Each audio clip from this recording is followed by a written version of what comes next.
যে হাসনাদের মতো একটা অল্প বয়সের একটা যুবক, সে দেশের জন্য জীবন বাজি রেখে তারা কাজ করে চলেছে এবং করছে। তাদেরকে আপনারা গোপনে মিটিংয়ে ডেকে দেশের বিরুদ্ধে কাজ করতে বলছেন। আপনাদের তো লজ্জিত হয়ে হয় পালিয়ে যাওয়া উচিত, নয়তো দেশের জনগণের সম্মুখে আপনাদের ফাঁসির রশি গলায় পড়া উচিত নিজে থেকেই। আপনি আওয়ামী লীগকে নির্বাচনে আনতে চাইছেন। ১৬ বছরে যেসব সেনাবাহিনীর কলঙ্ক জেনারেল এবং অফিসাররা শত শত কোটি টাকা বানিয়েছে চুরি করে এবং আয়নাঘরে এবং অনেক জায়গায় বাংলাদেশের মানুষ হত্যা করেছে, তাদেরকে আপনি আশ্রয় দিয়ে যাচ্ছেন এবং তাদেরকে এবং আপনার নিজের গদি রক্ষা করার জন্য আপনিও যেহেতু অনেক অসৎ কাজে জড়িয়ে গেছেন গত ১৬ বছরে, যার সাক্ষী প্রমাণ আছে। মনে আছে গত ২৫শে ফেব্রুয়ারি সেনাপ্রধান হঠাৎ করে বাংলাদেশের রাজা বাদশার মতো হুঙ্কার দিয়ে উঠলেন জনগণকে হুঁশিয়ারি করে, কিন্তু তখনও অনেকেই ধামাচাপা দেওয়ার চেষ্টা করেছে বিষয়টা, কিন্তু থলের বেড়াল কিন্তু এখন বেরিয়ে গেছে। তার পরপরই আমি ফেসবুকে স্ট্যাটাস দিয়েছিলাম সেই একই দিনে যে উনি কি সার্বভৌমত্বের হুমকি দিচ্ছেন? বাংলাদেশটাকে কি ভারতের হাতে তুলে দেওয়ার জন্য? উনি কি মনে করছেন বাংলাদেশের ১৮ কোটি জনগণ মরে গেছে?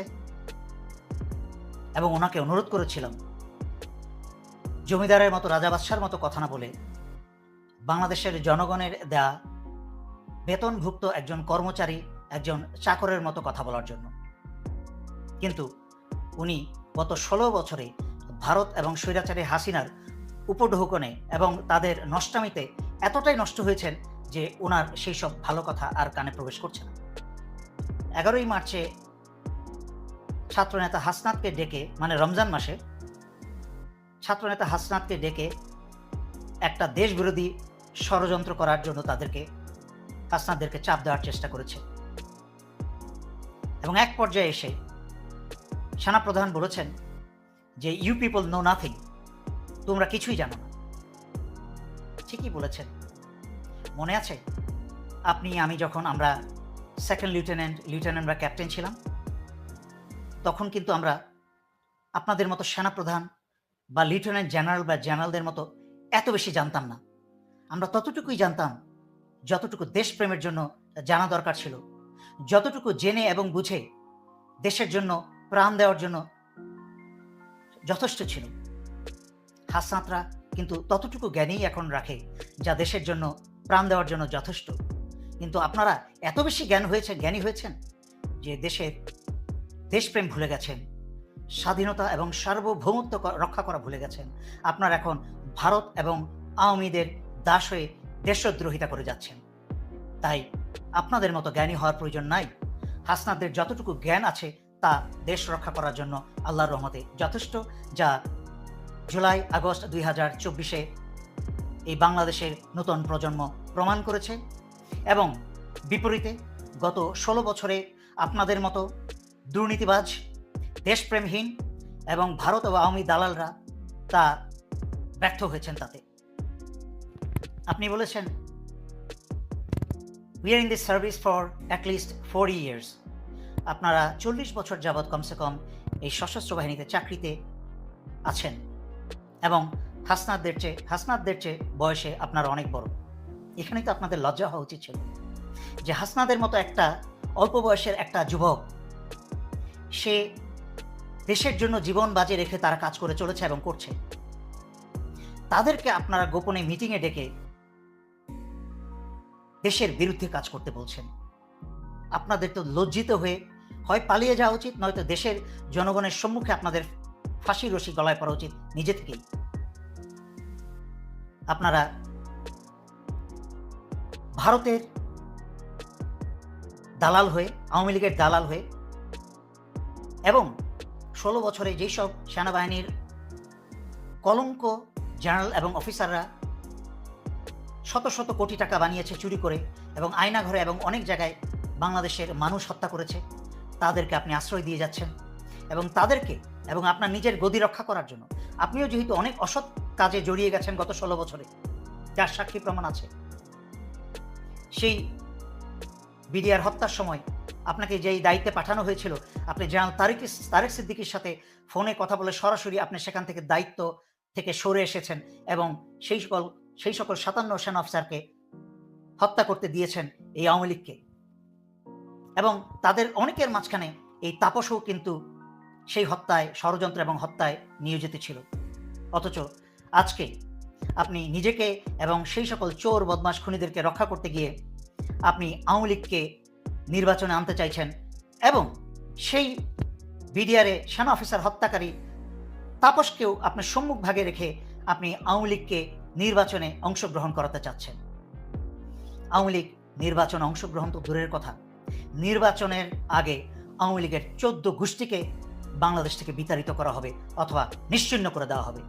এবং যারা আওয়ামী লীগকে আবার পুনর্বাসনের চেষ্টা করবে, তা বিএনপি হোক, সেনাবাহিনীর কোনো সেনাপ্রধান হোক অথবা কোনো জেনারেল হোক, তাদের বিরুদ্ধে বাংলাদেশের জনগণ আজ থেকে যুদ্ধ ঘোষণা করল, উন্মুক্ত যুদ্ধ।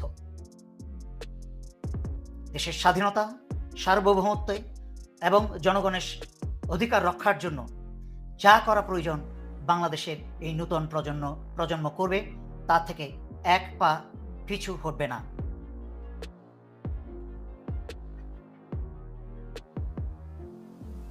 আপনি আরো বলেছেন হাসনাতদেরকে যে you lack wisdom and experience, তোমাদের জ্ঞান নেই এবং অভিজ্ঞতা নেই। আবার একই কথায় ফিরে যেতে হয়। যখন আমরা পার্বত্য চট্টগ্রামে জীবন বাজি রেখে শান্তি বাহিনীর বিরুদ্ধে যুদ্ধ করতাম, আমি এবং আমরা যারা বসনিয়াতে নিজের জীবন বাজি রেখে বসনিয়ার স্বাধীনতায় ভূমিকা রেখেছি, এবং সবার আগে বলতে হয় স্বাধীনতা যুদ্ধে যেই সকল যুবক, মেজর এবং তার চেয়ে নিচের র্যাঙ্কের যারা ক্যাপ্টেন বা যারা ছিল, তারা জীবন বাজি রেখে ১৯৭১-এ দেশ স্বাধীন করেছেন, তারা কিন্তু আপনাদের মতো ভারতপ্রেমী এবং আওয়ামী প্রেমী জেনারেল ছিল না। তারা ছিল বাংলাদেশের মানুষকে স্বাধীনতায় উজ্জীবিত তাজা যুবক প্রাণ। সুতরাং হাসনাতদের যতটুকু জ্ঞান এবং অভিজ্ঞতা মাঠে আছে, সেই অভিজ্ঞতাটুকু কিন্তু আপনাদের নেই। হাসনাতরা জুলাই আগস্টে ২৪-এ জীবন বাজি রেখে ভারতের মতো দানবকে এবং আওয়ামীর মতো দানবকে, হাসিনার মতো সন্ত্রাসী দানবকে দেশ থেকে বিতাড়িত করেছে। কিন্তু আপনারা সেনাপ্রধান হয়েছেন, এখনো সত্যিকার অর্থে দেশে কোনো যুদ্ধ করেন নাই, জীবন বাজি রেখে এখনো কোনো কাজ করেন নাই। হ্যাঁ, পার্বত্য চট্টগ্রামে গিয়েছেন, আপনিই ভালো জানেন কোন কোন যুদ্ধে সম্মুখীন হয়েছেন শান্তি বাহিনীর সাথে। আমি সেই সকল বিশদ বিষয়ে যাব না, কারণ সেনাবাহিনীর অনেক সদস্য জীবন দিয়েছে পার্বত্য চট্টগ্রামে এবং জীবন বাজি রেখে যুদ্ধ করেছে। কিন্তু তারা কিন্তু সবাই আপনার মতো এইভাবে, বা আপনাদের মতো যারা স্বৈরাচারী শেখ হাসিনার আমলে ভারত এবং হাসিনার সুবিধাপ্রাপ্ত অসৎ জেনারেলরা যারা দেশ এবং জনতার বিরুদ্ধে দাঁড়িয়েছে গত ১৬ বছর এবং এখনও তা করে যাচ্ছে, তাদের মতো তারা ছিল না। এবং তারা কিন্তু প্রথম সারিতে আসেও নাই। তারা নীরবে কেউ চলে গেছে, কেউ বাংলাদেশ সেনাবাহিনীতে অবসরে গিয়ে কষ্টে জীবনযাপন করছে। সুতরাং হাসনাতদের জ্ঞান এবং অভিজ্ঞতা নিয়ে প্রশ্ন তোলার মতো আপনার জ্ঞান এবং অভিজ্ঞতা নেই, যা আপনি প্রমাণ করেছেন। আপনাদের আশা আগামী এপ্রিল-মে থেকে স্বৈরাচারী শেখ হাসিনার আওয়ামী লীগের নতুন নাটক শুরু করবেন। আর আমি যেভাবে গত ৫-৬ বছর ধরে বাংলাদেশের নতুন প্রজন্মকে উৎসাহিত করেছি নিজের অধিকার নিজে বুঝে নেওয়ার জন্য এবং অন্য কোনো দেশের উপর নির্ভর না করতে, আল্লাহর রহমতে গত জুলাই আগস্টে তা এই নতুন প্রজন্ম করে দেখিয়েছে। একই সাথে আমি নতুন প্রজন্মের প্রতি আহ্বান জানাচ্ছি, এপ্রিলের অপেক্ষায় নয়, নবীজি হজরত মুহাম্মদ সাল্লাল্লাহু আলাইহি সাল্লামের উদাহরণ অনুসরণ করে এই রমজান মাস থেকেই তোমরা সবাই সোজা হয়ে দাঁড়িয়ে যাও সকল ষড়যন্ত্রের বিরুদ্ধে, দেশের বিরুদ্ধে, জনগণের বিরুদ্ধে, বাংলাদেশের স্বাধীনতা এবং সার্বভৌমত্বের বিরুদ্ধে। আর কোনো ষড়যন্ত্র, আর কোনো দালালি, আর কোনো ষড়যন্ত্র সহ্য করা হবে না। সেনাপ্রধান বারবার নিজের আরামের চেয়ারে বসে ওনার আশেপাশের চোর, বদমাশ, খুনি, ওনারই কোর্সমেট লেফটেন্যান্ট জেনারেল আকবর এবং আরও অন্যান্য যারা খুনি আছে তাদের কুপ্ররোচনায় এবং ভারতের রয়ের কুপ্ররোচনায় এবং ভারতের সেনাপ্রধানের মতো একটা বজ্জাতের কুপ্ররোচনায় উনি হুঙ্কার দিয়ে যাচ্ছেন, কিন্তু একবার পিছনে ফিরে তাকিয়ে দেখছেন না যে ওনার পিছনে সেনাবাহিনীর দেশপ্রেমিক ইয়াং অফিসার এবং দেশপ্রেমিক সকল পদের সৈনিকদের সমর্থন আছে কিনা। এই নতুন প্রজন্মের অনেক ছেলেমেয়ে প্রশ্ন করেছে যে সেনাপ্রধান সামরিক আইন জারি করবে কিনা। আমি বারবার আল্লাহর রহমতে আত্মবিশ্বাসের সাথে বলেছি, সেনাপ্রধানের সেই শক্তি এবং ক্ষমতা এবং সেই জ্ঞান নেই বাংলাদেশে সামরিক শাসন দিয়ে টিকে থাকার মতো। এখন কিন্তু সেই আগের দুনিয়া এবং আগের বাংলাদেশ নেই। এখানে অনেক কথা আছে, বলতে গেলে আমার ভিডিও লম্বা হয়ে যাবে, আপনাদের তো আবার লম্বা ভিডিও শুনতে ইচ্ছা করে না। তাও সংক্ষেপে বলি, এই সেনাপ্রধানের আশেপাশে হাসিনার এবং ভারতের ঘুষ খাওয়া অসৎ এবং খুনি জেনারেলদের সমর্থন ছাড়া এই সেনাপ্রধানের প্রতি দেশের বিরুদ্ধে গিয়ে, জনগণের বিরুদ্ধে গিয়ে সেনাপ্রধানকে সহায়তা বা সাহায্য করার জন্য বাংলাদেশের কোনো ইয়াং অফিসার এবং সৈনিক দাঁড়াবে না। সুতরাং মনে রাখতে হবে, বাংলাদেশ সেনাবাহিনীতে যেই অস্ত্রের জোর আছে, সেই অস্ত্রগুলা কিন্তু জেনারেলদের হাতে থাকে না। সেই অস্ত্রগুলা কিন্তু থাকে ইয়াং অফিসার এবং সৈনিকদের হাতে, এবং প্রশিক্ষণে তারা প্রতিনিয়ত প্রশিক্ষিত। জেনারেল সাহেবরা ভুঁড়ি মোটা করে, আগে তো বেল্ট ছিল, বেল্ট দিয়ে ভুঁড়ি চেপে রাখা হতো, এখন তো ভারত এসে তাদের রঙের ইউনিফর্ম দিয়ে বেল্টটা খুলে দিয়ে ভুঁড়িটাও তাদের থেকে এগিয়ে আছে। সেই জন্য সেই প্রশিক্ষণ, শারীরিক এবং ঘুষ খেতে খেতে সেই মানসিক দক্ষতাও তারা হারিয়ে ফেলেছে। তাই সেনাবাহিনীর সামরিক শাসন জারি করে তারা এক সপ্তাহ টিকতে পারবে না। সর্বশেষে দ্রুত বলবো, প্রফেসর মোহাম্মদ ইউনূসকে এখনও সেনাপ্রধান ঠিকমতো অনুমান করতে পারেন নাই। আল্লাহর রহমতে আল্লাহ ওনাকে কতটুকু ক্ষমতা এবং সুযোগ দিয়েছেন। যখন প্রধান উপদেষ্টা প্রফেসর ইউনূস চীন যাচ্ছেন, ঠিক তার আগেই ভারতের মাথা খারাপ হয়ে গেছে, এবং ভারতের পোষা বাংলাদেশের ভিতরে ভারতীয় এবং আওয়ামী দালাল, বিভিন্ন বাহিনী প্রধান এবং তাদের যেসব সিনিয়র অফিসার আছে এবং অন্যান্য বিভিন্ন সিভিল প্রশাসন, এতে তাদের মাথা খারাপ হয়ে গেছে। যুক্তরাষ্ট্রের যে জাতীয় নিরাপত্তা পরিচালক বা প্রধান তুলসী গাবার্ডকে নিয়ে এসেছে ভারতীয় প্রপাগান্ডা চালাতে। এই তুলসী গাবার্ড, এই নষ্টা, এই মহিলা কিন্তু সে নিজেও এক ভারতীয় পতিতা, এবং সে হিন্দু এবং ইসকন চরম যেই জঙ্গিবাদ ইসকনের সদস্য। সুতরাং তার কাছ থেকে এর চেয়ে বেশি কিছু আশা করা যায় না। এ ভারতে এসে সেই ভারতীয় মলম বিক্রেতাদের মতো সেও এসে বাংলাদেশের বিরুদ্ধে, যেই মাইনরিটি যারা আছে তাদের বিরুদ্ধে নাকি বাংলাদেশে বিভিন্ন ধরনের অত্যাচার চলছে, এইসব মিথ্যা প্রপাগান্ডা চালিয়ে গেছে, কিন্তু তাতে লাভ হয়নি। আমি যারা টুইটারে আছেন আমার অ্যাকাউন্টে, তারা দেখেছেন আমি কিভাবে প্রতিবাদ করেছি, সারা দুনিয়াতে যেটা প্রচার করেছি তুলসী গাবার্ডের প্রপাগান্ডাকে। তুলসী গাবার্ডকে নিয়ে সারা বাংলাদেশের সবাই তিক্ত, বিরক্ত এবং সমালোচনার ঝড় তুলেছে। সারা পৃথিবীতেও ঝড় উঠেছে, যা আমিও অগ্রণী ভূমিকা রেখে আন্তর্জাতিক মহলে করেছি, দেশের ভিতরেও করেছি। কিন্তু বিএনপির তারেক রহমানের কাছ থেকে কি আপনারা তুলসী গাবার্ডের সম্পর্কে বা বিরুদ্ধে কোনো সমালোচনা শুনেছেন? অবশ্যই না, আমি শুনি নাই। যদি কেউ দেখে থাকেন, শুনে থাকেন, আমাকে দয়া করে পাঠিয়ে দেবেন। আমাকে কোনো একটা কিছু হলে বাংলাদেশের শত শত মেসেজ আমি অনেক মানুষের কাছ থেকে পাই, কিন্তু এই বিষয়ে আমি পাইনি। তাই আমার জানা মতে তারেক রহমান কিন্তু তুলসী গাবার্ডের বাংলাদেশের বিরুদ্ধে যে প্রপাগান্ডা করেছে, তার বিরুদ্ধে তারেক রহমানের কিন্তু কোনো বক্তব্য নাই। তা সুস্পষ্ট প্রমাণ করে যে তারেক রহমান বিএনপিকে সহকারে ভারতের যে আওয়ামী লীগ টিম বি হিসাবে কাজ করছে। এই জন্যই তারা 5ই আগস্টের পর থেকে সেনাপ্রধান ওয়াকারের সাথে বিএনপির মির্জা ফখরুল কিন্তু প্রতিনিয়ত রুদ্ধদ্বার বৈঠক করে এসেছে, যা আমি গত 5-6 মাস ধরেই জানি, এবং তাদের মাঝখানে অনেক আন্ডারস্ট্যান্ডিং হয়েছে।